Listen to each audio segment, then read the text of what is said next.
इस कार्यक्रम के पुण्यार्चक हैं श्री यशोदय तीर्थ क्षेत्र कमेटी एवं सकल दिगंबर जैन समाज मेहरौनी ललितपुर उत्तर प्रदेश।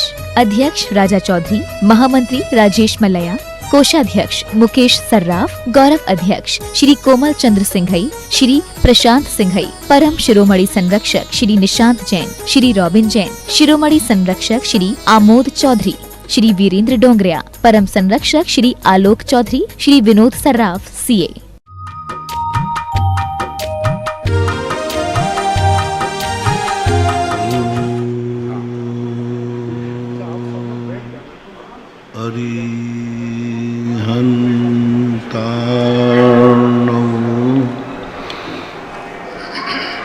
नमो सिद्धाणं नमो आयर्याणं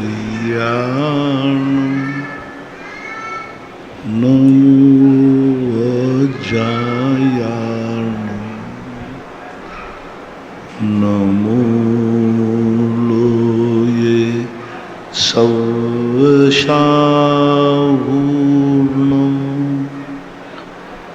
पंच परमेष्टि भगवान की जय हो।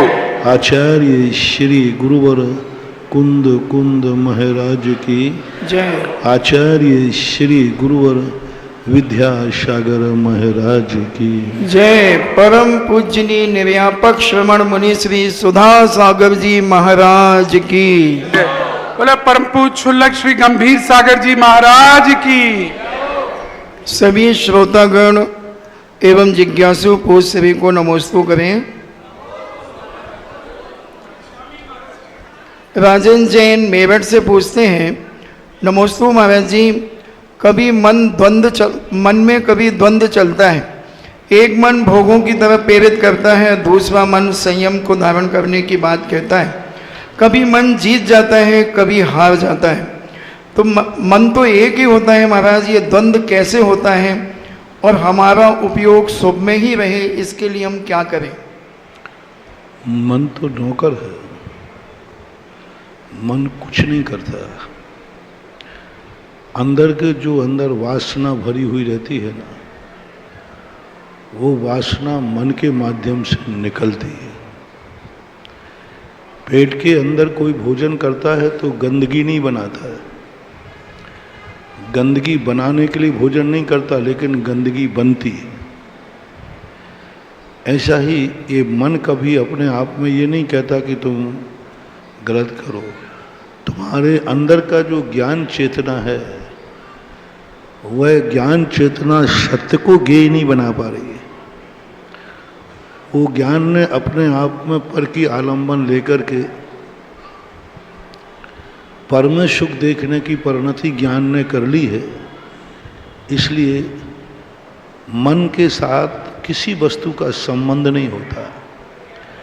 इंद्रियां और मन में ज्ञेय ज्ञायक संबंध नहीं है। इंद्रियां जो हैं ज्ञायक नहीं है, मन ज्ञायक नहीं है, ज्ञायक है आत्मा। जानने देखने का काम मन नहीं करता, इंद्रियां नहीं करती। जानना और देखना मन का स्वभाव नहीं है, ज्ञान का स्वभाव है। और ज्ञान आत्मा के साथ तादात्म्य संबंध रखता है। आप ज्ञान को कंट्रोल कर लीजिए, मन और इंद्रियां कुछ भी नहीं करेंगे। मन और इंद्रियां तो खिड़कियां हैं। हम खिड़की में से झांकेंगे नहीं तो खिड़की से हमें कुछ भी दिखने वाला नहीं। यही तो सबसे बड़ी भूल पड़ी है व्यक्ति की। कभी नौ कर्म को दोष देता है कि ये सब हमारे नौ कर्म हैं, ये नौ कर्म है इसलिए हमारे परिणाम बिगड़ते। कभी आँखों को दोष देता है, कभी मन को दोष देता है। और इनको सबको दोष देने की अपेक्षा अपनी ज्ञान चेतना को कर्म चेतना के पीछे घुमाना बंद कर दो, सब साइलेंट हो जाएंगे और तुम्हारे ज्ञान के साथ जो सच्चा ज्ञेय ज्ञायक संबंध है वह स्पष्ट हो जाएगा। मुस्कान जैन बड़ा गांव से पूछती हैं, बनगांव से पूछती हैं, नमोस्तु महाराज जी, 24 तीर्थंकर श्री सम्मेद शिखर जी से में से 20 तीर्थंकर मोक्ष गए और 4 अन्य स्थानों से मोक्ष गए, तो 4 का क्या कारण है जो सम्यक शिखर से मोक्ष नहीं गए? केवल ज्ञान के बाद सब कुछ सहज परिणति होती है, और केवल ज्ञान के बाद जो कुछ भी परिणमन होता है तीर्थंकरों का, वो निमित्त प्रधानी होता है, उपादान प्रधानी नहीं। निमित्त प्रधान को लेकर अरहंत भगवान का सब कुछ होता है। जनता के पुण्य के उदय से भगवान विहार करते हैं, वो स्वयं विहार नहीं करते। उनके उपादान में तो विहार करना लिखा ही नहीं। उनका जो विहार होता है पुण्यात्मा जीवों के कारण, नैमित्तिक। पुण्यात्मा जीवों का पुण्य बढ़ता है, उस तरफ वो मुड़ जाते हैं। समोषण की रचना होती है, वो विराजमान हो जाते हैं। यानी अरहंत भगवान की जितनी परोपकारी क्रियाएं हैं वो स्वयं कभी नहीं करते। सारी क्रियाएं उनकी नैमित्तिक हैं। भगवान को तो खबर ही नहीं है कि मैं विहार कर रहा हूँ। उनको तो ये भी मालूम नहीं कि मैं समोषण में बैठा हूँ। उनको तो ये भी मालूम नहीं है कि मैं उपदेश दे रहा हूँ। उन्हें ये भी मालूम नहीं कि सभा में कौन बैठा है।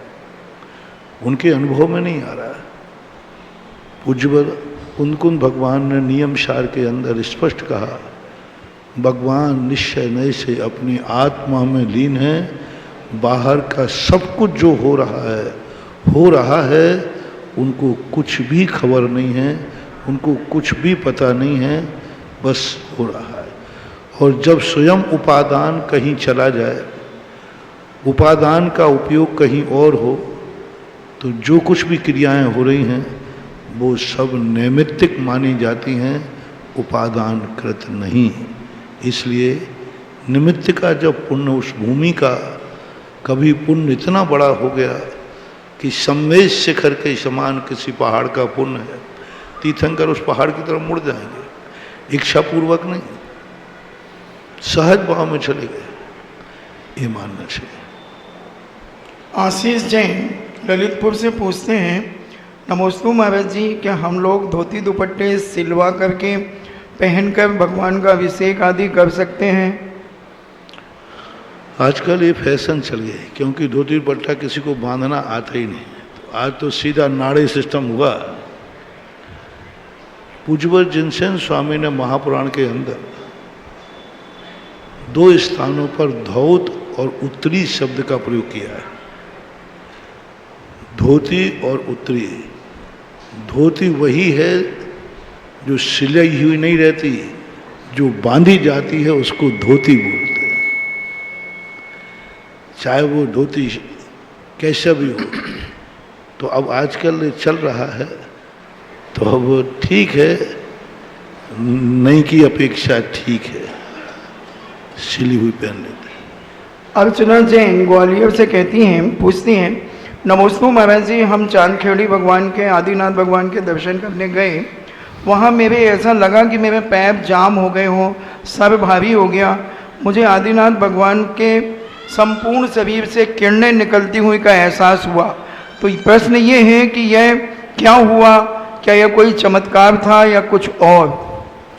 कभी कभी क्या होता है, अपने शरीर से ऐसी एनर्जी निकलती है जो किसी महाशक्ति के सामने वो रुक जाती है।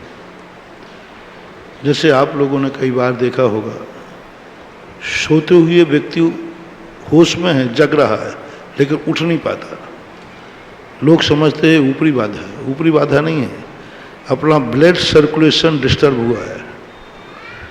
इसी प्रकार कभी कभी ऐसी स्थिति बन जाती है कि जहाँ कोई विशेष गुरुत्वाकर्षण होता है और तुम्हारा वहाँ पर ब्लड सर्कुलेशन जो है उस गुरुत्वाकर्षण को नहीं झेल पाता है, तो आपको ऐसे लगता है जैसे मैं आगे नहीं बढ़ पा रहा हूँ। और ऐसी थी, और वो जब तक होता है जब किसी शक्ति के प्रति हमारा विशेष श्रद्धा हो, आस्था हो, तब हमारे शरीर में ऐसी स्थिति होती है। घबराने की ज़रूरत नहीं है, थोड़ी देर अपनी हिम्मत रखो, आप आगे बढ़ जाएंगे और ठीक हो जाएंगे। बस इसको कोई ऊपरी बाधा मत मान लेना, नहीं तो बाद में तुम्हारे लिए डिप्रेशन हो जाए। राजेश जैन इंदौर से पूछते हैं, गुरुदेव के चरणों में तिवार नमोस्तु। महाराज जी, अगर एक कुत्ता घायल पड़ा हुआ है तो हम यह सोचकर उसका इलाज नहीं कराना चाहते कि वह एक हिंसक जानवर है, या हमारा दया धर्म कहता है कि हमें कर्म करना चाहिए, जो सामने जीव है उसकी रक्षा करना चाहिए, तो हमें क्या करना चाहिए? ऐसे मौके पर हमें बचाव करना ही श्रेष्ठ है, क्योंकि वो हिंसक नहीं है। वो हिंसक नहीं है। हिंसा उसकी मजबूरी, उसके मन में हिंसा नहीं है। शेर किसी के प्राण नहीं लेता है, शेर भोजन करता है। वो मारने के भाव से नहीं मारता, उसको भूख लगे, उसका भोजन है। तो वहाँ उनके लिए, हमारे लिए कैसा भी हो, हमें बचाने का भाव करना चाहिए। पशु आदि के संबंध में वो हिंसक है, तो एक बार हमने कुत्ते के लिए शांति धारा कराई थी। कुत्ते के लिए बिजोलिया के अंदर एक कुत्ते को बहुत तकलीफ थी।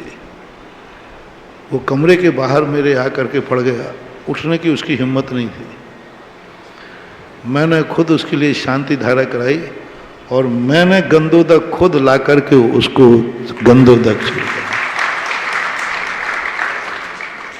क्योंकि शांति धारा एक ऐसी मल्टीपर्पज शांति धारा है, सबके लिए। गो अज महिषी आदि महामारिम छिंद छिंद भिंद भिंद।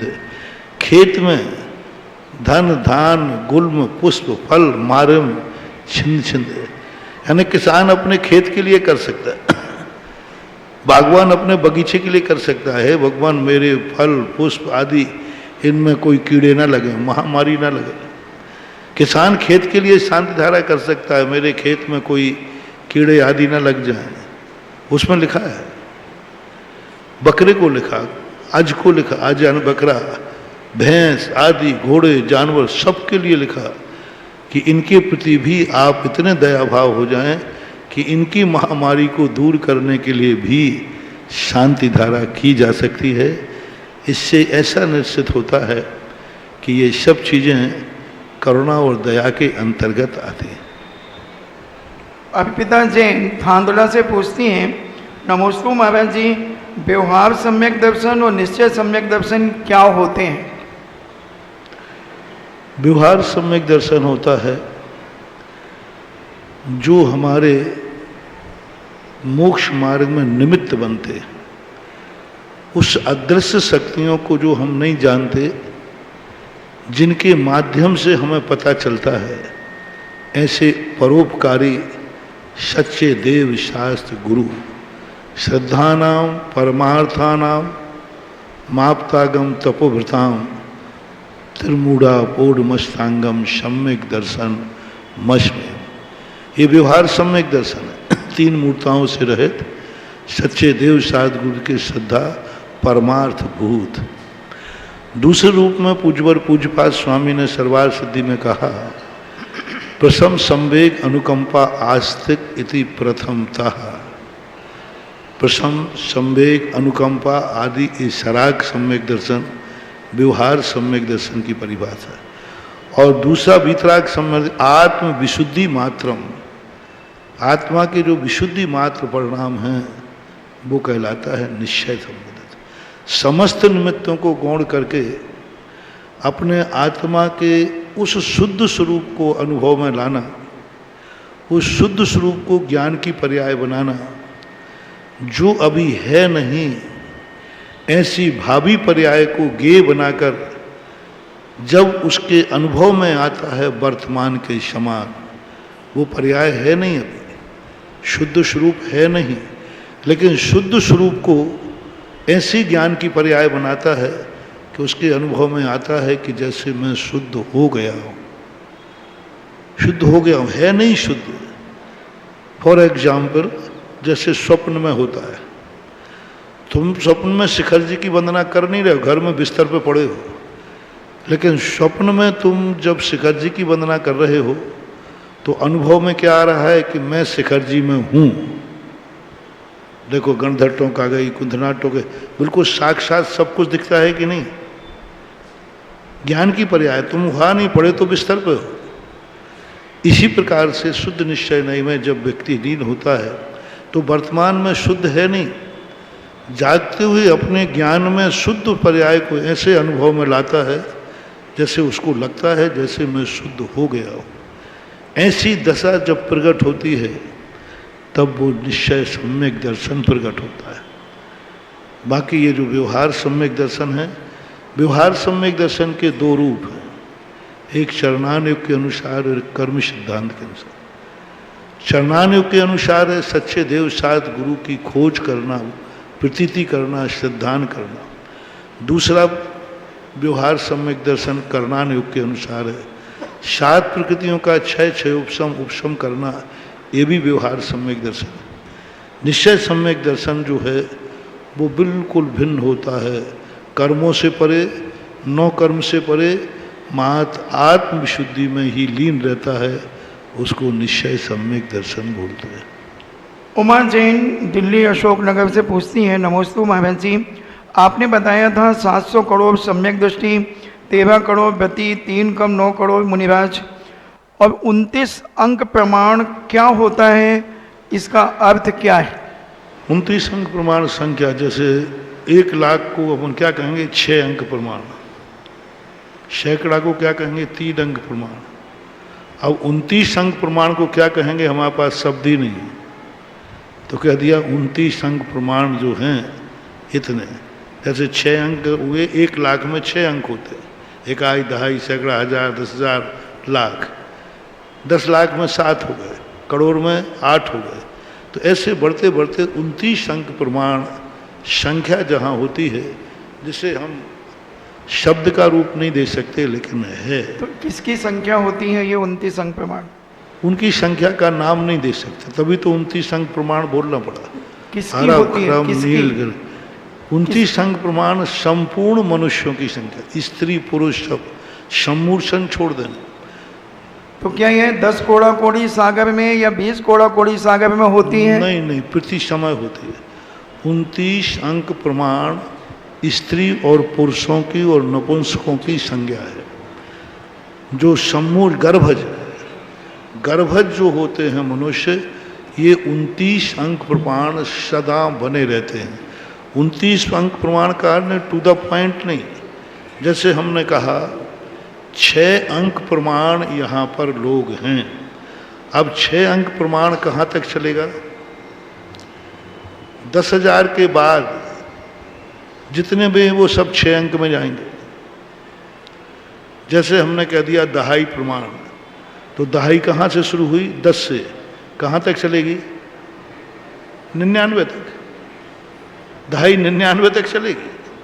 तो अब ऐसी प्रकार 29 अंक प्रमाण का अर्थ होता है, उनमें घटा बढ़ी होती है लेकिन फिर भी 29 अंक प्रमाण ढाई द्वीप में समस्त कर्म भूमि, समस्त भोग भूमि के मनुष्यों की संख्या इतनी मानना चाहिए।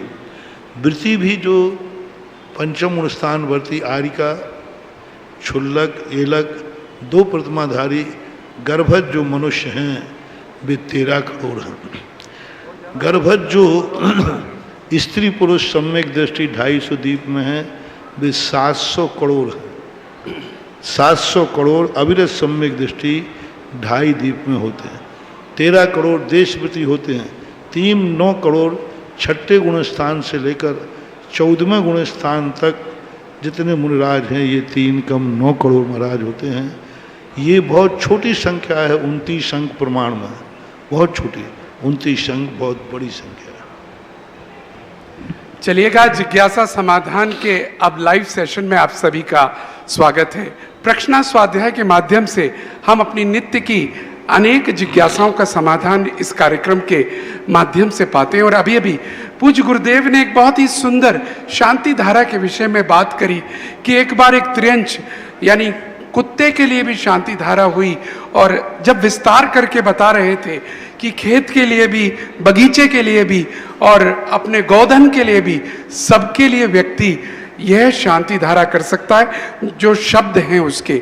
निश्चित तौर पर यह पूज्य गुरुदेव ही हैं जिन्होंने शांति धारा का महत्व पूरे विश्व को पुनः बताया है। जो वही शांति धारा जो हमारे पास थी, लेकिन लोग संभवतः उसको भूल रहे थे। लेकिन आज इस शांति धारा के माध्यम से पूज्य गुरुदेव के बताए हुए तरीके से आज लाभ ले रहे हैं, क्योंकि प्रत्यक्ष गुरुदेव ने देखा है शांति धारा का प्रभाव। आइएगा, आज का पहले प्रश्नकर्ता आवाज दे रहा हूं श्री पवन जैन जी आगरा आ जाएं, और उसके बाद तैयार रहिएगा अर्चना जी फिरोजाबाद, कृपया करके यहाँ पर आ जाएं। पहले तो मुझे भी संकोच हुआ कि कुत्ते के लिए शांति धारा कराऊं तो मामला गड़बड़ नहीं हो जाए भगवान। फिर बाद में मुझे 2 मिनट ध्यान किया तो मुझे जीवनधर चरित्र याद आ गया कि जीवनधर ने भी कुत्ते को नमोकार मंत्र सुनाया था। फिर मुझे ध्यान आए पार्श्वनाथ भगवान। पार्श्वनाथ कहा कोई बात नहीं, तू तो शांति धारा कराया है, मैं तो घूमने जा रहा था तो घूमना छोड़कर नाग नागिन को जाकर के संबोधन दिया। वाह!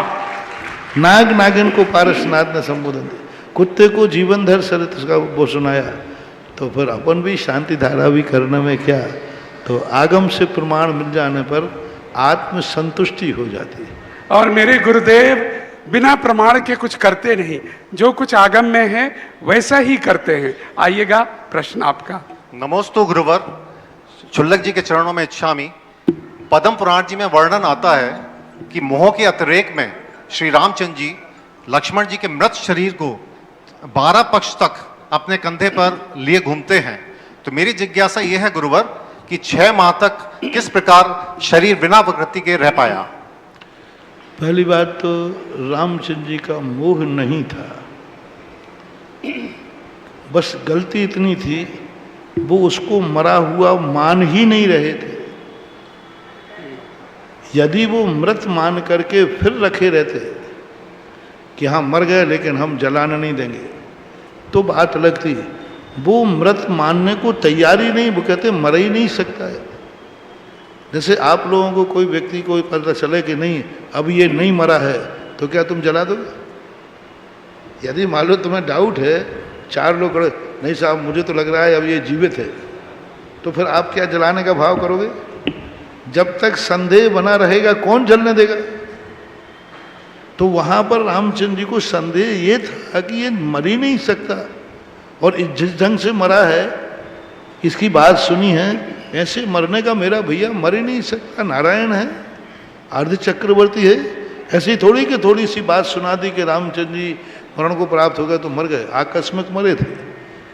तो ऐसी स्थिति में वह स्थिति प्रायः हर अर्धचक्री की होती है। वही बलराम के साथ हुआ, वही 8 बलरामों के साथ हुआ।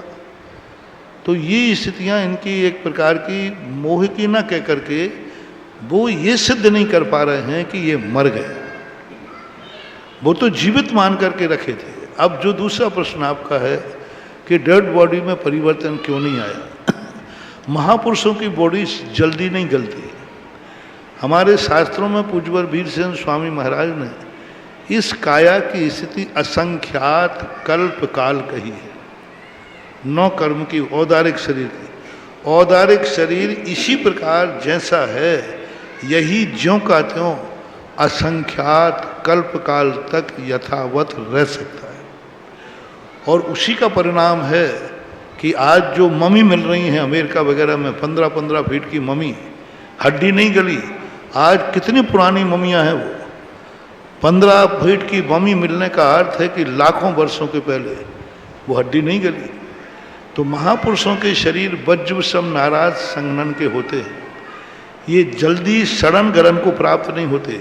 हाँ गलन आदि तो शुरू हो गया, लेकिन इतनी दुर्गंध नहीं आई कि वो दुर्गंध बाहर फूट पड़े। इतना सड़न गलन नहीं हुआ कि वह उसके हाथ पैर टूट जाएं, क्योंकि ये महापुरुषों के शरीर हैं, जल्दी नष्ट को प्राप्त नहीं होते।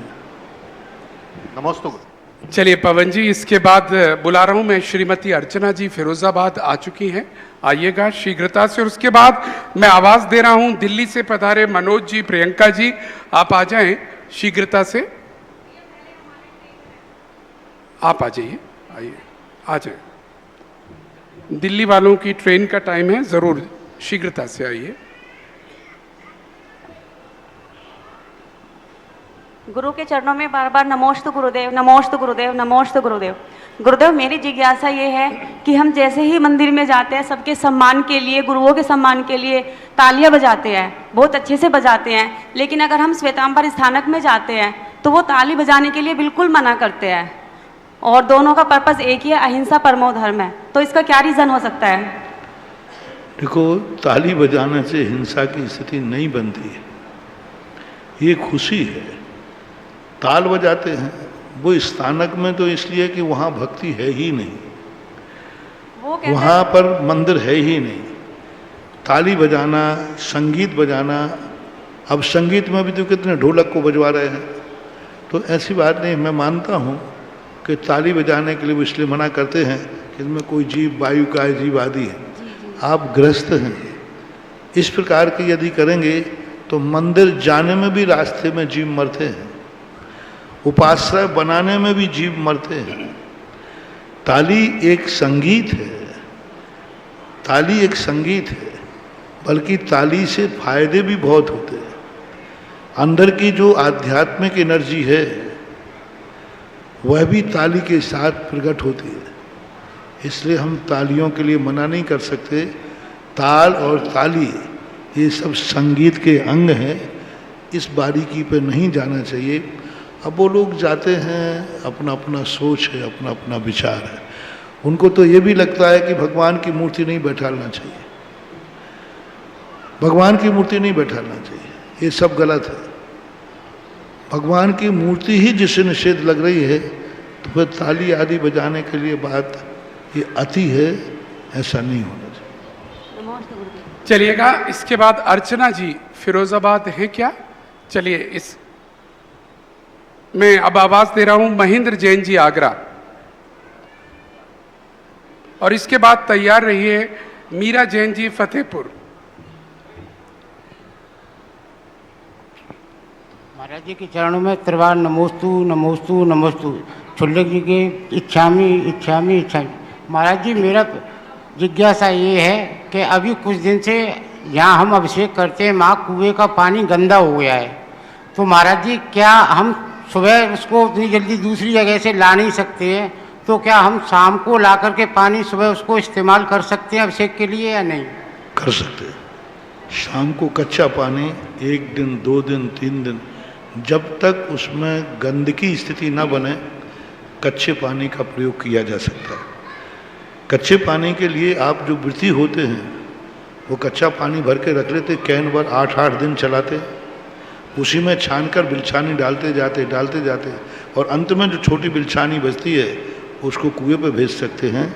1 दिन 2 दिन 3 दिन कच्चे पानी को आप रख सकते हो, बशर्ते कच्चे पानी की बिलछानी जो अंत में बचे वह 2 दिन बाद भी वहीं भेजना चाहिए जिस कुएं से लाए हो। ऐसा होता है, कई बार होता है, चौकों में होता है। बिहार में जब बिहार करते हैं, चौके लगते हैं, कहीं से पानी लाना पड़ता है। चौकों में भी होता है, 1 दिन पहले पानी भर के रख देते हैं, दूसरे दिन चौकों में काम आता है, ऐसा। महाराज जी, इसमें पूरक प्रश्न की आज्ञा लेना चाहूँगा।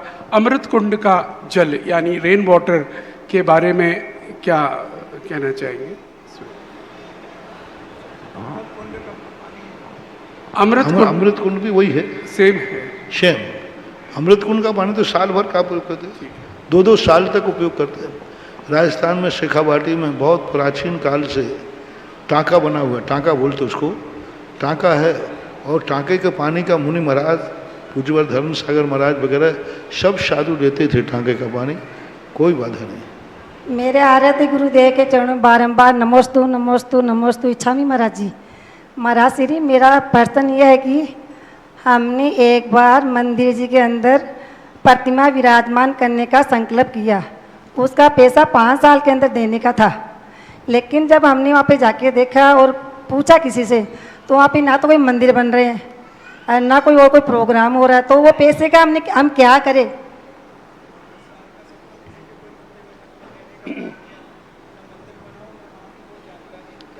कहीं और कहीं विराजमान कर दो, यही हो सकता। नहीं महाराज जी, वैसे हमारा भाव वहीं था, हमने वहाँ पे प्रतिमा विराजमान करेंगे और उसी गुरु के सानिध्य में, जैसे आपके सानिध्य में हमारे को प्रतिमा विराजमान करनी थी, तो लेकिन वहाँ पे नहीं हो रही है। और कहीं विराजमान करने का मौका मिले तो कर देना, तो कोई दोष तो नहीं लगेगा उसमें? कोई दोष नहीं। नमस्ते महाराज श्री। चलिए, और अब मैं आवाज दे रहा हूं श्रीमान शिखर चंद जी जैन सिंघई, और इनके परिचय के साथ याद दिलाऊं, सिंघई की उपाधि पूज्य गुरुदेव ने आज से 30 वर्ष पहले इनको दी थी, जब यहाँ पर गजरथ चले थे। और दूसरी चीज इनके बारे में और बताना चाहूंगा, नाम जैसा है वैसा ही कार्य कर रहे हैं। नाम है शिखर चंद जी, और अब तक आप पूरे भारत में जिन मंदिरों में लगभग 100 शिखरों का निर्माण करा चुके हैं।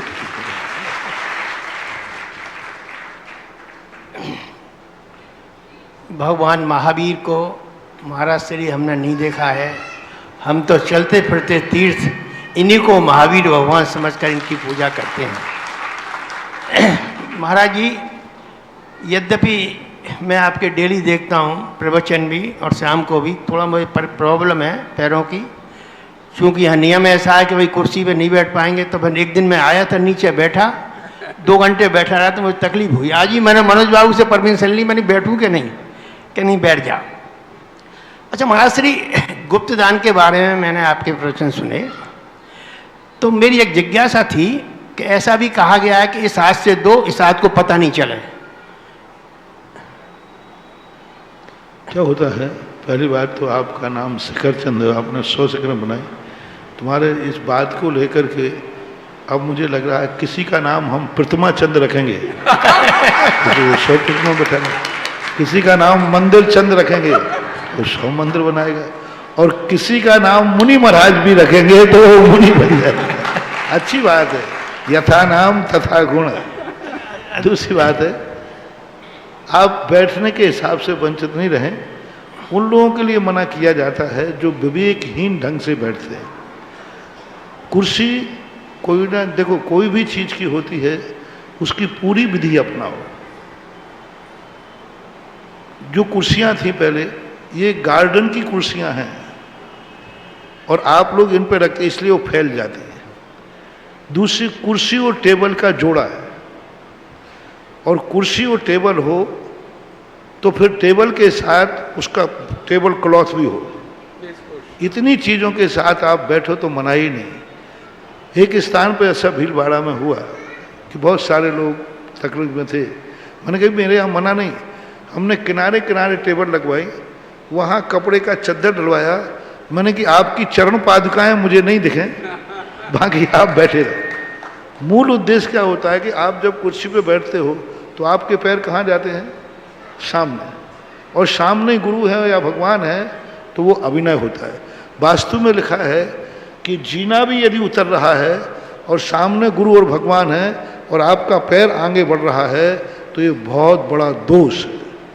जैसे मान लो हम सामने बैठे और आप जीने से उतर रहे पैर को आगे करके, ये वास्तु से बहुत बड़ा दोष का है। तो अब यदि टेबलों पर बैठने की व्यवस्था करना है तो ढंग से। दूसरी बात है, टेबल कुर्सी लेकर के महानुभाव या महानुभावनी बीच में बैठ जाती है, अब पीछे वालों का तो कबाड़ा हो गया। तीसरी बात है कि यदि आपने कूलर लगाए हैं तो बिल्कुल कूलर के सामने बैठ जाएगी 6 फुट मोटी महिला। और गेट कितने का है? 3 फुट का। तो वो हवा पूरे पंडाल को मिलना चाहिए थी और एक अकेले रहते। तो अनुशासनहीनता, कोई भी चीज की एक व्यवस्था होना चाहिए। और व्यवस्था के तुम्हारी आड़ में क्या होता है, जो परेशान है वे तो कम बैठते हैं, जो परेशान नहीं है वे पहले से आगे बढ़ जाते हैं। तो मजबूरी के लिए हर चीज का अपवाद है, और जो मजबूरी को अपवाद को मार मरा देते हैं उनके लिए सारे निर्देश होते हैं। तीसरा जो प्रश्न आपका गुप्त दान के ऊपर है, इस हाथ दीजिए साथ लीजिए का अर्थ होता है अहंकार। और ये हमारे शास्त्रों में नहीं कहा, इस हाथ से देना ये नीतियां हैं, ये आप लोगों के मुहावरे हैं। हमने किसी शास्त्र में नहीं पढ़ा कि दान पूजा गुप्त होना चाहिए। हर शास्त्र में प्रभावना का कारण बना है। गृहस्थ कैसे प्रभाव ना पड़े, दान और पूजा से प्रभाव ना करे। तो शास्त्र में ऐसा कोई गुप्तदान नाम का कोई शास्त्र में उल्लेख नहीं पाएगा। गुप्त पूजा का कोई धर्म, कोई गुप्त के नाम का कोई उल्लेख नहीं पाया गया। फिर मैंने बताया था गुप्त करने का कहीं उल्लेख आते तो कारण है सरकार का डर, परिवार का डर, कोई XYZ कोई किसी कारणवश, तब गुप्त दिया जाता है। जब कोई बंधन ना हो तो गुप्त दान नहीं देना चाहिए, उजागर देना चाहिए, जिससे दूसरा भी प्रेरणा लेता है। अब हम लोग गुप्त रूप से भोजन नहीं कर सकते। हम लोगों का कायदा से है कि भोजन चुपचाप शांति से करो, हम लोग नहीं कर सकते। किवाड़ सबके सामने भोजन करो, किवाड़ बंद कर देवे कोई तो हम लोग अंतराय कर देते। तो कुछ व्यवस्थाएं ऐसी हैं जो नीतियों के रूप में हैं, सिद्धांत नहीं है। महाराज श्री एक प्रश्न और है मेरा। 29 वर्ष पहले मैं शिखरचंद था महाराज श्री, उसके बाद मैं शिखरचंद जैन सिंगई हो गया आपके आशीर्वाद से।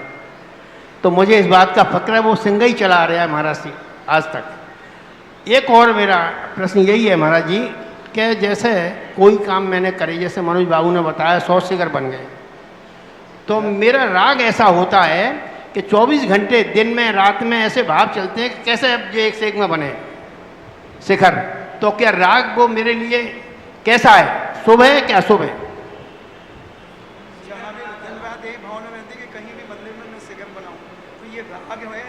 नहीं, राग नहीं है, यथा नाम तथा गुण है, अच्छा है।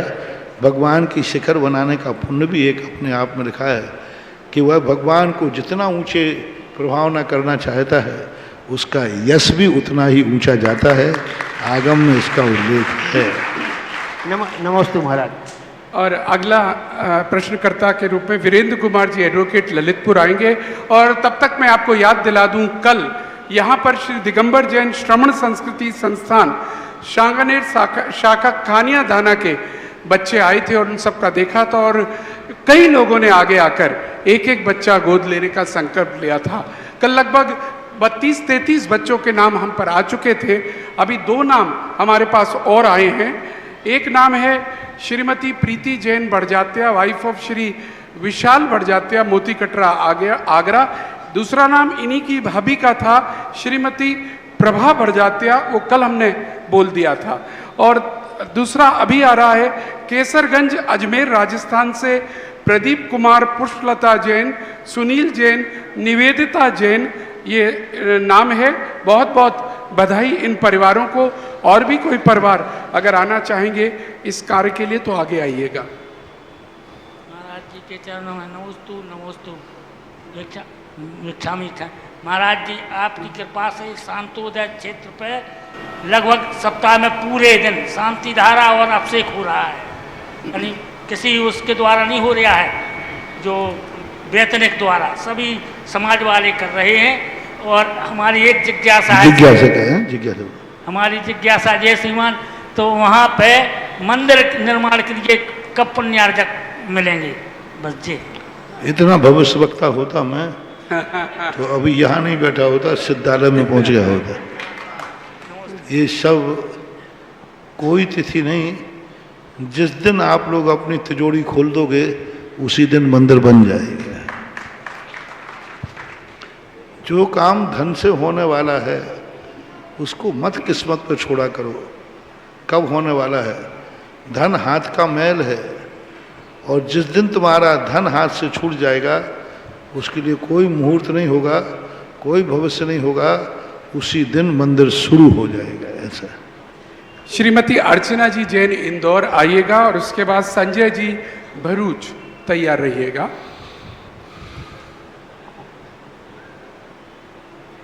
संजय जी हैं क्या? महाराज श्री के चरणों में त्रैबार नमोस्तु नमोस्तु नमोस्तु, छुल्लक जी के चरणों में एक छामी। महाराज श्री मेरी ये जिज्ञासा है कि शांति धारा के बाद अभिषेक किया जा सकता है?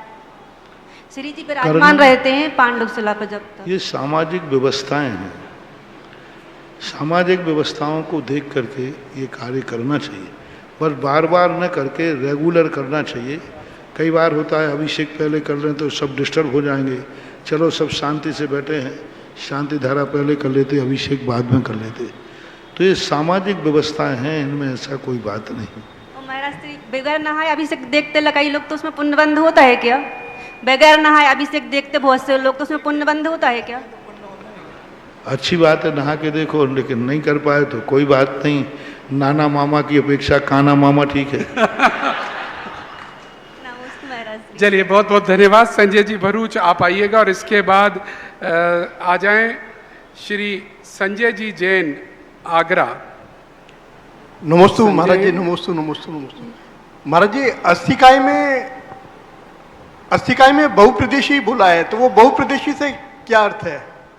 अस्थिकाय जो है बहुप्रदेशी का अर्थ होता है वो द्रव्य जो एक प्रदेश से अधिक प्रदेशों में अपना स्थान बनाता है, उसको बहुप्रदेशी कहते हैं। जैसे जीव द्रव्य है, एक प्रदेश में नहीं ठहर सकता। आकाश काल ये एक प्रदेश में नहीं ठहर सकते। ये जब भी ठहरेंगे, कितना ही छोटा रूप बनाएगा जीव, लेकिन वो एक प्रदेश से अनेक प्रदेशों को ग्रहण करेगा ही। इसलिए अपने छोटे रूप में भी एक से अधिक प्रदेशों में जो ठहरता है उसको अस्थिकाय बोलते हैं। और जो एक प्रदेश में ठहरता है जैसे कालाणु, उसको अस्थिकाय नहीं बोलते। इसलिए 5 अस्थिकाय होते हैं, एक अस्थिकाय नहीं है काल। महाराज जी, प्रदेश से क्या अर्थ है? प्रदेश का अर्थ है आकाश का एक परमाणु जितने स्थान को घेरता है वो प्रदेश। जैसे आप लोग कहते भाई एक सरसों के दाने ने कितना स्थान घेरा, एक गेहूं के दाने ने कितना स्थान घेरा, एक किसी एप्पल ने कितना बड़ा स्थान घेरा, एक माई टेबल ने कितना बड़ा स्थान घेरा। तो आकाश के एक परमाणु उद्गल का जितने स्थान को घेरता है उसे एक प्रदेश कहते हैं। और आत्मा एक प्रदेश में नहीं समाती, अनेक लोक के असंख्यात में भाग प्रदेशों में स्थान बनाती है कम से कम, इसलिए उसको बहुप्रदेशी कहते हैं।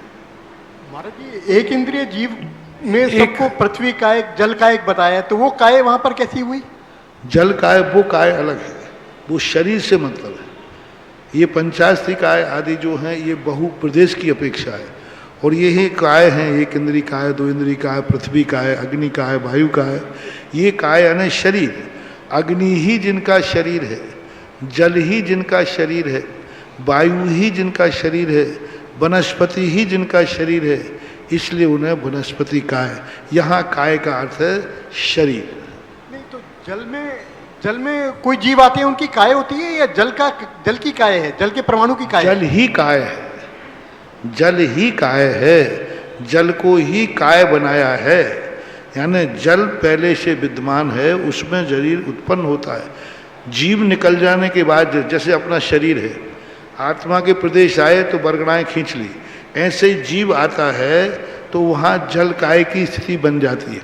अब वो जीव निकल जाए तो जल बचा रह जाता है, काया बची रह जाती है, अपनी डेड बॉडी। इसलिए जल जीव, जल कायक जीव, जल काय और जल जीव, ये भेद किए 3। जल जीव कौन है? जो जल में आया नहीं है, आ रहा है, वो जल जीव है। जल कायक कौन है? जो जल में रह रहा है, वो जल कायक है। और जल काय कौन है? जिसमें से जीव निकल गया है, जैसे गर्म पानी, इसको जल काय बोलते हैं। ऐसे ही सभी स्थावरों में लगा लेना चाहिए। चलिएगा, मैंने संजय जी का नाम लिया था, उसकी जगह पंकज जी मोती कटरा और पंकज जी कावेरी विहार 2 हैं, दोनों एक एक करके शीघ्रता से आ जाएं अपना प्रश्न। और इससे पहले कि पंकज जी पूछें, मैं बता दूं आज का एक भक्ति कलश का सौभाग्य टूंडला के मनोज जी जैन, निखिल जी जैन परिवार को मिला है। 1,11,000 रुपए की राशि, और उस भक्ति कलश के माध्यम से आपको मिलता है सौभाग्य पूज्य गुरुदेव का यहाँ पर आकर पाद प्रक्षालन करने का, आपके परिवार को चित्र अनावरण दीप प्रज्वलन करने का, और साथ ही जिनवाणी प्रदान करने का, और आपकी तरफ से एक समय के भोजन का। हमारा अनुरोध है, अभी तक जिन्होंने भक्ति कलश ना लिए हों अवश्य आइएगा और इस ऐतिहासिक वर्षायोग को और भी ऐतिहासिक बनाइएगा। पंकज जी, मोती कटरा, आगरा। नमोस्तु गुरुदेव। इच्छामी छुल्लक जी। महाराज जी, एक मनोज जैन हरा जिला दमोह से लिखते हैं, परम पूज्य निर्णायक श्रवण मुनि पुंगव श्री सुधा सागर जी महाराज को नमोस्तु नमोस्तु नमोस्तु। महाराज जी, वर्षों पहले आपका एक मात्र प्रवचन हमारे नगर में हुआ था, जिसमें आपने पहला वाक्य कहा था कि यहाँ सभी पापी हैं। आगे सबसे मैं ही बैठा हुआ था, जिसका सबसे अधिक प्रभाव मेरे ऊपर हुआ था। तब से वजन लिए भटक रहा हूँ। आज आपके प्रवचन में सुन के लगा पापी कहना वरदान है। आप अब आपसे कर व्रत निवेदन है कि आप मुझे प्रायश्चित देकर मेरे भावों की निर्जरा कर मार्ग प्रदान करने की कृपा करें।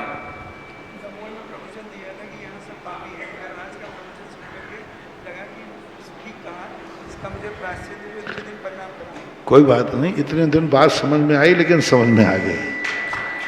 नमस्ते महाराज। कोई भी चीज की होता है, सबसे पहले तो कोई भी शब्द मत देखो, शब्द कौन बोल रहा है, कौन बोल रहा है उसकी कीमत है। ये मत देखो कि मुझे जहर दिया गया, ये देखो कि जहर दिया किसने। पूज्यवर कुंदकुंज स्वामी ने कहा कि तुम जहर मत देखो, जहर देखो किसने दिया। बोले वैद्य ने दिया, तो बोले खा जाओ। और किसी दूर ने दिया, दूसरे ने दिया है तो फेंक दो। यानी जहर भी पियो तो वैद्य के हाथ का पियो। तो इसी प्रकार यदि हम ये देखें कौन मार रहा है, जैसे आज सुबह एक गुंडे की पिटाई कराई तो उससे पूछा कि भाई क्यों पिट रहे हो, बोले चुप रहे, पापा मार रहे हैं। है ना, वो पिटने को तैयार नहीं है, लेकिन पापा पीटने तो तैयार है। यही भर सभ्यता कहलाती है। अपनों के गार्जियन के मुख से अशुभ शब्द भी सहन करने की क्षमता आ जाए तो गार्जियनों का आशीर्वाद फलना चालू हो जाता है। बहुत सुंदर। ऐसे हाँ, पंकज जी। गुरुदेव के चरणों में त्रैवा नमोस्तु इच्छामि। गुरुदेव, मेरा प्रश्न ये है कि इवनिंग के समय, संध्याकालीन के समय घंटा बजाने को और परिक्रमा करने की निषेध है क्या आगम के अनुसार? वो इसलिए मना करते, हमारे यहाँ रात्रि में मंदिर की कोई भी क्रिया करने का उल्लेख नहीं। कोई भी, हमारे यहाँ दिन अस्त होने के पहले मंदिर बंद हो जाना चाहिए कायदा से। लेकिन आज का माहौल ऐसा है, लाइट का युग है, रात में आते हैं। घंटे बजाने से दो कारण, एक तो रात्रिकालीन जो त्रियंश हैं, पक्षी हैं, उनको दिखता नहीं है, और घंटा जैसे ही बजता तो उनको लगता है ये गोलियां बज रही, गोलियां भाग सकते नहीं, तो वो कांप जाते हैं। इतना कांप जाते हैं कि दिवाली के दिन तुम फटाका फोड़ते हो, मैंने खुद अपने आंखों से देखा। टोंक के अंदर मेरा चतुर्मास था, दिवाली के दिन फटाका चढ़े, मैं सामने बगीचे में शौच के लिए गया, हर पेड़ के नीचे पक्षियों के कच्चे अंडे फूटे पड़े। मैं देख के कि रात में इतने अंडे पेड़ों के नीचे बिछे हैं, सब बड़े बड़े पुराने पेड़ थे। मैंने कि रात में ये क्या हुआ? बोले ये रात में कुछ नहीं हुआ, पूरी रात फटाके चलते रहे। अब वो जो कबूतरनी आदि जो हैं, वे रात में भाग तो सकती नहीं, और गोली और चल रही हैं फटाके, तो वे तो फटाके जान रहे, तो उनके गर्भपात हो गए। आपको यदि कोई मारने वाला आ जाए और आप कहीं से भागने का उपाय नहीं हो तो कितनी वेदना होती है। दिन में नहीं होता ऐसा, क्योंकि दिन में उनको भागने की भाग जाते, पूरा बिछे हुए थे। तो रात्रि में घंटा बजाने से पक्षियों का प्राणघात हो सकता है, उनको बहुत भय लगता है।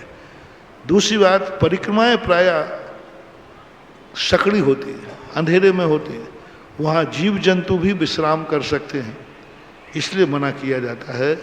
और रात्रि में मांगलिक चीज़ों का उपयोग करना वैसे ही सगुन नहीं होता है। नमस्ते गुरुदेव। चलिए, प्रमोद जी जैन छिपी टोला आ जाइएगा।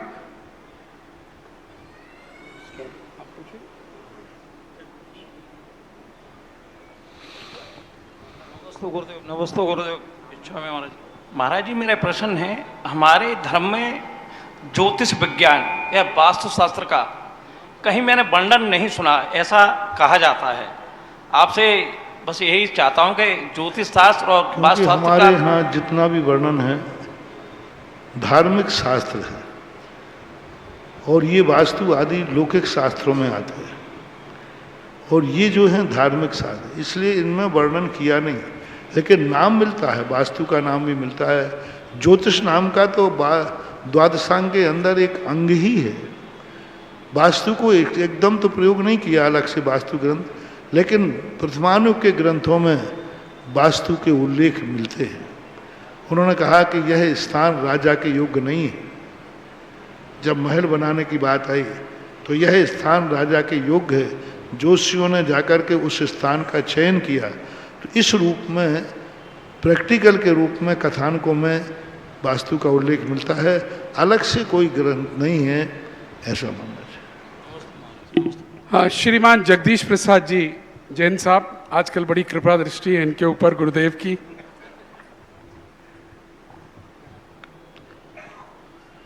अपने आराध्य गुरुवार हाँ, एक सुधासागर जी महाराज के शीश चरणों में। एक सेकंड। लौकिक कार्यों में क्या होता है, कितनी चीजों का है जो शास्त्रों में वर्णन नहीं मिलता है। आपके ग्रह में कितने कार्य होते हैं, उनमें गैस चूल्हे का वर्णन शास्त्रों में नहीं मिला। चूल्हे का तो मिला, ये जीन्स का वर्णन शास्त्रों में नहीं मिला है, फिर भी आप पहनते। कितनी चीजें हैं वर्तमान में जिनका वर्णन शास्त्रों में नहीं है, फिर भी उपयोग में हो रही हैं कि नहीं। तो वर्णन नहीं करने का अर्थ है कि उसका निषेध नहीं है, उस समय उनका प्रसंग नहीं होता है, इसलिए वर्णन नहीं किया जाता। नमोस्तु गुरुवार, नमोस्तु गुरुवार, नमोस्तु गुरुवार। हे गुरुदेव, मेरी ये शंका है कि राजस्थान में जो बिजोलिया क्षेत्र है वहाँ पर जो है भगवान पार्श्वनाथ का ऊपर कमठ ने उपसर किया, और ऐसे आपने वहाँ पर जाकर के उस क्षेत्र का ये वहाँ जो तालाब है उसके आसपास जो पुराने तो प्रसाद से उसके आधार पर आपने प्रमाणित भी किया कि ये क्षेत्र निश्चित रूप से भगवान पार्श्वनाथ से जुड़ा हुआ है और कमठ ने यहाँ पर उपसर किया।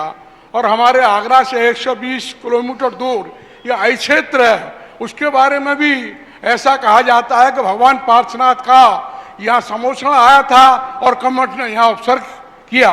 तो निश्चित रूप से गुरुदेव, मेरी ये शंका है कि ये दोनों स्थानों में आपके कथानुसार किस स्थान पर जो भगवान पार्श्वनाथ पे कमठ ने उपसर्ग किया। जब दो स्थान मिलते हों कोई अच्छे और हमारे लिए निर्णय करने में सक्षम ना हो, तो अपन तो दोनों को नमोस्तु कर लो, तो 2 बार नमोस्तु करने का मिलेगा, क्योंकि अपने ज्ञान का विषय तो है नहीं। जो बिजोलिया का मिलता है 1226 में एक शिलालेख लिखा गया, लोलार्क नाम के सृष्टि ने वो शिलालेख लिखा। उस शिलालेख में उन्होंने सिद्ध किया, और शास्त्रों में जब खोजा गया तो शकरगढ़ नाम के एक निगाह, शकरगढ़ रियासत में भगवान को केवल ज्ञान हुआ। बिजोलिया के पास में शकरगढ़ भी है, 30 किलोमीटर दूर शकरगढ़ रियासत कहलाती थी। दूसरा नदी भी वहाँ रेवातर नदी है। अब रही बात अही क्षेत्र की, तो मैंने कभी अही क्षेत्र का निषेध नहीं किया। मैंने कि वहाँ जो अवशेष मिलते हैं तो उसके आधार पर भक्त क्या होता है, अपनी भूमि पर थोड़ा भी अवशेष मिल जाए तो उसी को सर्वरूप मान करके चाहता है कि हमारा क्षेत्र मिल जाए। आगरा की बात अलग है, लेकिन यदि आपको पता चल जाए कि यहाँ से कोई भगवान मोक्ष गए हैं, यूं थोड़ा सा पता चल जाए, और उस क्षेत्र के आप पदाधिकारी हैं, तो आप प्रचार क्या करोगे? अरे भाई, महाराज जी ने कहा है यहाँ से भगवान मोक्ष गए, अच्छा है आज से हमारा क्षेत्र सिद्ध, थोड़ा सा भी मिल जाए। तो ये अपनी श्रद्धा भक्ति बोलती है कि जिस क्षेत्र को हम अपना मानते हैं उसके हम जितनी महिमा कहीं से गा सकें तो गा रहे हैं। तो मैं तो कहता हूँ सब लोगों को दोनों स्थानों पर धोख देना चाहिए। ये पक्का है, 2 में से कोई एक होगा, तुक्का बैठ ही जाएगा। अपन क्यों कहें कि ये सही है, लेकिन बिजोलिया का जो हमें प्रमाण मिला, विद्युत संगोष्ठी करके भी हमने विद्वानों से भी इस बात का परामर्श किया, तो वहाँ शिलालेख के आधार पर वो सिद्ध होता है। नमोस्तु। चलिएगा, अगले उसके रूप में मैं बुला रहा हूँ श्रीमती आशा देवी जैन फतेहपुर, और इस बीच में जिनका भक्ति कलश स्थापित घोषणा हुई थी, स्थापित करने के लिए बुला रहा हूँ मनोज कुमार जी, निखिल कुमार जी टुंडला, आ जाएं और भक्ति कलश को स्थापित करें। नमोस्तु महाराज जी, इच्छा महाराज जी। महाराज जी जैसे विधान कराते हैं श्री चक्र में, उसमें चांदी के लूंग चढ़ाते हैं, तो उन लूंग को घर ले जाना चाहिए या नहीं ले जाना चाहिए? नहीं लेना चाहिए, नहीं ले जाना चाहिए। यस जैन फिरोजाबाद आ जाइएगा और इसके बाद आ जाएं दीपाली जैन छिपिटोला। यस जैन फिरोजाबाद और उसके बाद दीपाली जैन छिपिटोला। थोड़ा शीघ्रता से आइए।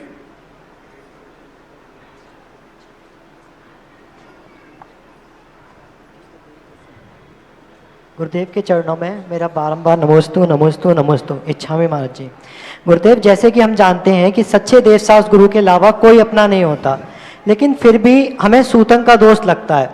तो सूतंग कितने पीढ़ी तक लगता है और क्यों लगता है? अगर वो इंसान जैसे मान के चलते हैं कि कोई पीढ़ी हमें बात नहीं कर रही हमसे या हमसे मतलब नहीं रखती, तो उसका दोष हमें क्यों लगता है? मरने के लिए चलो हम मानते हैं कि ठीक है, हम लोग 3-4 दिन तक मंदिर नहीं जा सकते, लेकिन बच्चा पैदा होने पे भी हम मंदिर निषेध क्यों? सूतक शब्द एक बहुत एक धार्मिक शब्द है, जो कोई भी बच्चे होने पर या मौत होने पर हमारे शरीर के अंदर एक ऐसी ग्रंथि होती हैं जो श्राव को प्राप्त होती है। कभी आपने देखा, अभी आपकी आंख में आंसू नहीं आ रहा है, थोड़ी दुख की खबर सुनते ही आंख में कचरा नहीं गया, दुख की खबर होती आंखों क्यों झलक आया? खबर सुनिए मात्र के लिए तो आंसू आ गया। तो क्योंकि वो जो अभी बंद पड़ा था, खबर सुनने मात्र से देखो कितना कनेक्शन है कि वो आंसू झलक आता है, आंखों बहने लग जाते हैं। और किसी ने मारा नहीं, पीटा नहीं, कुछ नहीं, सूचना दी। ऐसे ही इन चीज़ों की सूचना मिलते ही हमारे शरीर में कुछ ऐसे स्राव होने लग जाते हैं जिन स्रावों के कारण से हम भगवान को, गुरु को नहीं छू सकते। अब वो स्राव हमारे लिए देखने में नहीं आता, लेकिन शरीर को वो अशुद्ध कर देता है। चाहे हम नहा लेवें, चाहे हाथ धो लेवें, वो इतना शुद्ध नहीं हो सकता कि वो आहार दे सके, एक कारण। दूसरा कारण, पारमार्थिक दृष्टि से संसार को बढ़ने पर हम खुशी मना रहे हैं, मरने पर हम अपने राग को प्रदर्शित कर रहे हैं। तो ये एहसास भी दिलाने के लिए कि धार्मिक दृष्टि से ये दोनों चीज़ें उचित नहीं हैं। अब ये बात अलग है कि संसार में हैं तो हमें इस संसार के कार्य करना पड़ते हैं। इसलिए सूतक शब्द बहुत पुराना शब्द है, शास्त्रों में इसका वर्णन मिलता है। 7 पीढ़ी तक इसका संबंध चलता है, 4 पीढ़ी के बाद कम होता जाता है। जैसे जैसे आपका अटैचमेंट, राग भाव कम होता है, तैसे तैसे उस सूतक में भी कमी आ जाती है।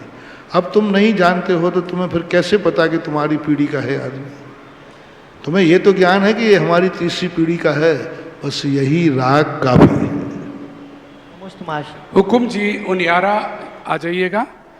और अभी अभी जो भक्ति कलश यहाँ स्थापित किया श्री मनोज जी निखिल जी ने, इन्होंने, इनके यहाँ आज पूज्य श्री का आहार हुआ और उसके उपलक्ष्य में आज इन्होंने ये किया। जरा जोर जोर से अनुमोदना कर दीजिएगा। इसी तरह से दान की प्रभावना होती रहे।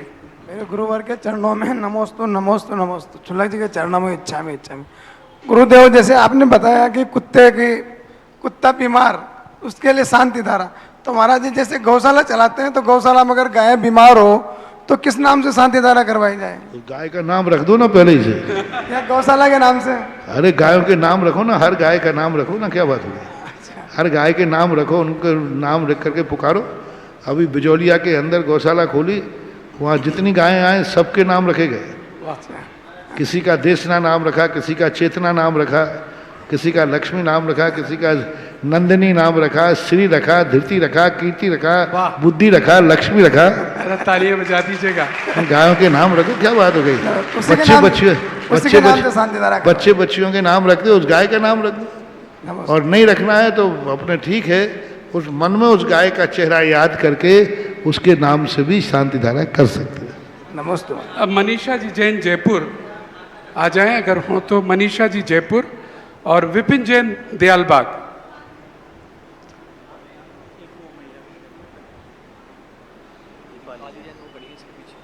अच्छा, दीपाली आ गई, ठीक है। मेरे पूज्य गुरुदेव के चरणों में त्रिवार नमोस्तु नमोस्तु नमोस्तु। क्षुल्लक जी के चरणों में त्रिवार इच्छामी इच्छामी इच्छामी। महाराज जी, मेरी जो जिज्ञासा है मैं 4 लाइनों के माध्यम से पूछना चाहूँगा। मंदिरों से जाने कैसी चलिए हवाएं, सारे भक्त यहाँ देखो दौड़े चले आए। जादू है तुम्हारा या है ये कुछ और, जादू है तुम्हारा या है ये कुछ और। चल गुरुवर के द्वारे किया गया वर्षा योग, सावन का महीना भक्ति मारे है जोर।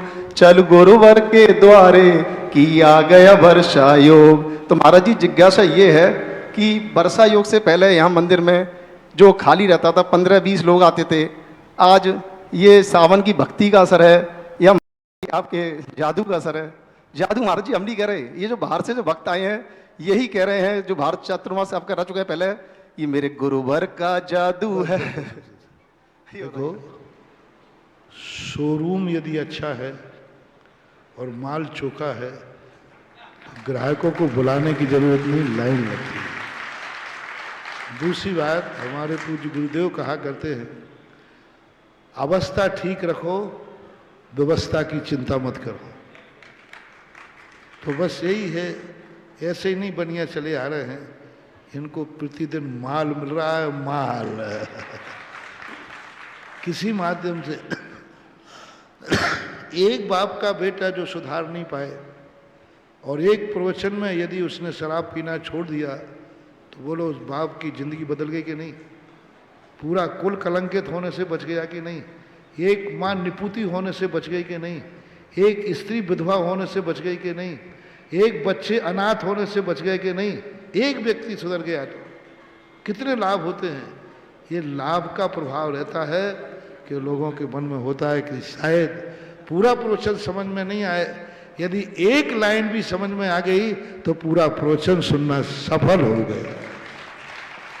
चलिएगा, छिपी टोले से दीपाली जी जैन। और एक बात और इस बात में जोड़ना चाहूंगा, यह वर्षा योग एक ऐसी पीढ़ी का वर्षा योग बनकर आ रहा है जो नवांकुर पीढ़ी है, जो 25 वर्ष से 45 वर्ष की पीढ़ी है। हम देख रहे हैं यहाँ ऐसे अनेक युवा आ रहे हैं जो प्रथम बार पूज्य श्री को आहार दान दे रहे हैं। यहाँ ऐसे युवा आ रहे हैं जो प्रथम बार गुरुदेव के दर्शन कर रहे हैं। यहाँ ऐसे युवा आ रहे हैं जो प्रथम बार गुरुदेव की देशना सुन रहे हैं और पूरा देश दीवाना है। आगरा ही नहीं, फिरोजाबाद, एटा, मैनपुरी, दिल्ली, एनसीआर, जिस प्रकार से यहाँ भक्त उमड़ रहे हैं, पता चल रहा है आज पूरे देश में अगर नारा है तो एक संत का नारा है, वो है सुधा सागर जी महाराज का नारा है। आपका प्रश्न। नमोस्तु नमोस्तु नमोस्तु गुरुदेव।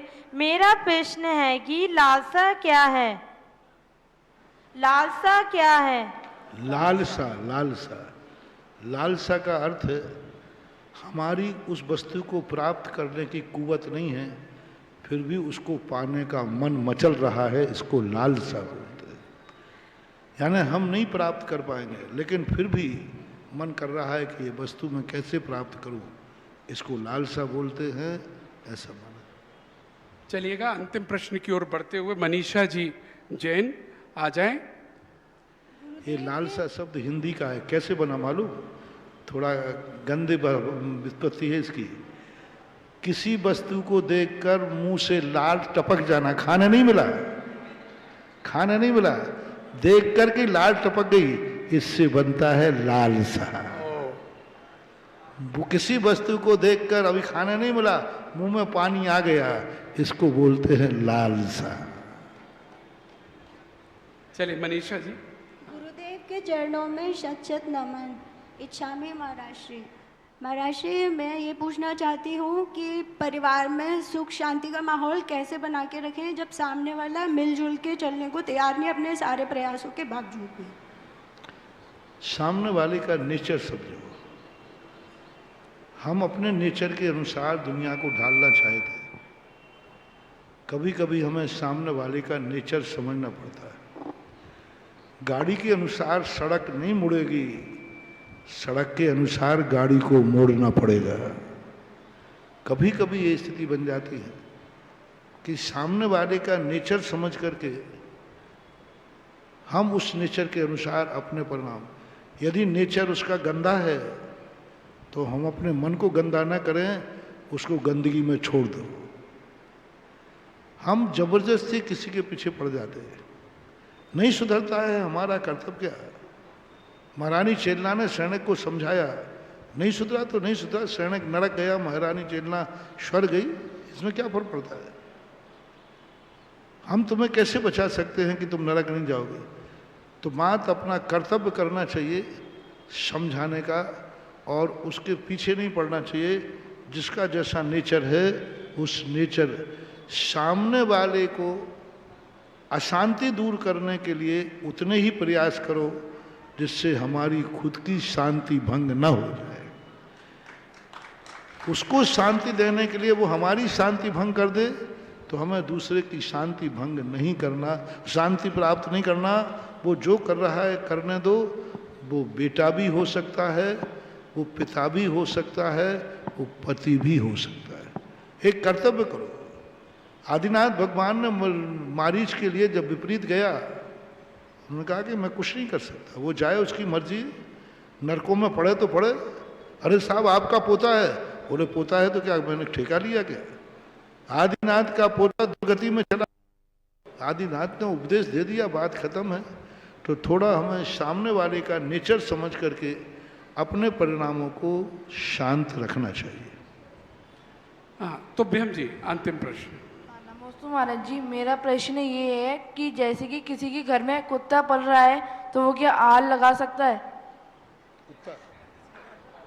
जिसके घर में कुत्ता है वो आहार नहीं दे सकता।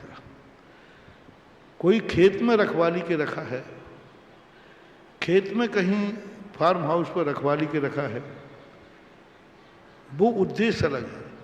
लेकिन आप वो जो पालतू कुत्ते रखते हैं, वो कुत्ते आप रखते हैं तो बिल्कुल नहीं। कुत्ते को रखने वाले का स्वभाव कुत्ते जैसा ही हो जाता है। कुत्ते पालने वाले देखना उनकी परिवार में कभी नहीं पड़ती, वो धीरे धीरे परिवार से सबसे अलग हो जाते हैं। उनका स्वभाव कुत्तों जैसे, जैसे कुत्ता अपनी जाति को देख के भौंकता है ना, ऐसे ही कुत्ते पालने वाले अपने भाइयों से, अपने परिवार से, अपनी पत्नी से, अपनी माँ से, सबसे कटते जाएंगे। अंत में वो बचेगा और उनका कुत्ता बचेगा, बस और कुछ नहीं बचेगा। इसलिए पालतू कुत्ता शौक से नहीं पालना चाहिए। कुत्ते का उल्लेख मात्र राजा को पालने के लिए मिलता है। ऐसे कुत्ते जो देश की रक्षा के लिए, कोई सुरक्षा के लिए किए जाते हैं, उनकी बात अलग है। शौक से कुत्ता नहीं पालना चाहिए। वो आहार देने का अधिकारी नहीं है, अभिषेक करने का भी अधिकारी नहीं है, क्योंकि कुत्ते पे सदा सूतक रहता है, और सदा सूतक वाले को आप स्पर्श कर रहे हैं तो ठीक नहीं है। चलिएगा, जिज्ञासा समाधान का ये एपिसोड यहीं पर समापन की ओर ले जाते हैं। और इस बात से आज जैसा गुरुदेव ने कहा, ताली एक संगीत है, तो आइए एक बार ताली बजाकर अपने मन के संगीत को उत्पन्न करते हुए समापन करें। और साथ में पुण्यार्जक आरती का कौन सौभाग्यशाली होगा जो अपने परिवार के साथ मंच पर आकर आरती करने का सौभाग्य होगा। एक पुण्यार्जक 11,011 रुपये, 11,011 रुपये शीघ्रता से करिएगा, हाथ उठा दीजिएगा जिनके भी भाव हो रहे हो। 11,111 रुपये आरती का पुण्यार्जक हाथ उठा दे शीघ्रता से। एक परिवार जिसे मौका मिलेगा मंच पर आकर आरती करने का, शीघ्रता करें और आपका सीधा प्रसारण टेलीविजन पर भी जाएगा। शीघ्रता से अपना हाथ उठा दें। 11,111 रुपये, 11,111 रुपये। कोई नहीं है तो वो है, मुझे मालूम है। हाँ चलो आप हैं, शिखर चंद जी साहब सिंगई, आ जाएं। पहला परिवार पुत्रवधू उनकी संध्या जी साथ में है, पहुंच जाएं। दूसरा परिवार मात्र 11,000 रुपये में। दूसरा परिवार आरती करने का सौभाग्यशाली परिवार। हाँ साहब जल्दी करिएगा। दूसरा परिवार जिसे सौभाग्य मिलेगा आरती करने का, पवन जी, प्रभा जी, बरजात्या, मोती कटरा, ऊपर आ जाएं, पहुंचिएगा। पंकज जी साथ चलिएगा। और तीसरा एक परिवार शीघ्रता करें, अगर तीसरे के भाव हो तो तीसरा एक परिवार, सिर्फ 3 परिवारों को मौका मिलता है। 3 परिवार, अंतिम तीसरा परिवार आज का शीघ्रता से हाथ उठा दें जिनके भी भाव हो रहे हों। चलिएगा, आरती प्रारंभ करें।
पूज्य छुल्लक श्री के प्रवचनों का समय है।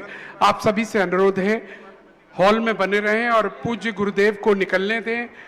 उतरते वक्त पैर छूने का प्रयास न करें, दूर से ही नमोस्तु करें।